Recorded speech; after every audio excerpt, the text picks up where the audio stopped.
পাকা ধান যখন মাঠে তখনই হয়েছিল অকাল বৃষ্টি। ক্ষতির আশঙ্কা ছিলই। সেই জল শুকোতে না শুকোতেই এখন ক্যানেল থেকে ছাড়া হয়েছে জল।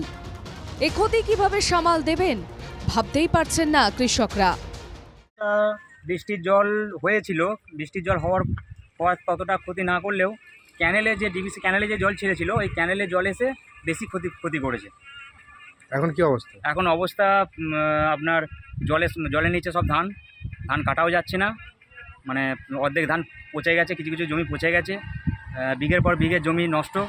এত টাকা খরচ করে আকাশে একটা জল, তারপর আবার ক্যানেলে জল আসছে, তাহলে এরপর আমরা কি করবো? আমাদের গলায় দড়ি দিয়ে ছাড়া কিছু উপায় নাই।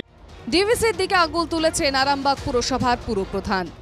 ক্যানেল কাউকে না বলে জল ছাড়ে, ক্যানেল তো চাষিরা সতর্ক হতে পারতো যদি পানির জল ছাড়তো। আর তাছাড়া ক্যানেলের সংস্কার আমরা করতে যাবো, ও তো ডিভিসি করবে, ও তো ডিভিসির কাজ।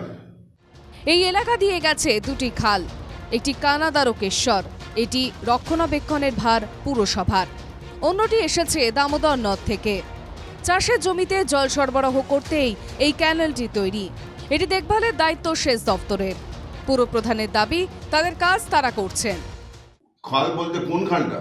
কানাদারকেশ্বর তো ভাই আমাদের পানা পরিষ্কার হচ্ছে। জল ডিভিসি ছেড়েছে ঠিকই, কিন্তু অভিযোগ ক্যানেলও সংস্কার হয় না দীর্ঘদিন ধরে, ফলে ডিভিসি ছাড়া জল খাল উপচে মাঠে। আপনার ডিভিসি যে জল ছেড়েছে, এবার ক্যানেলগুলো সব খুলেছে, ওইখান থেকে জলটা এসেছে, হয়তো হতে পারে এই কারণে। খাল সংস্কার কি হয়নি?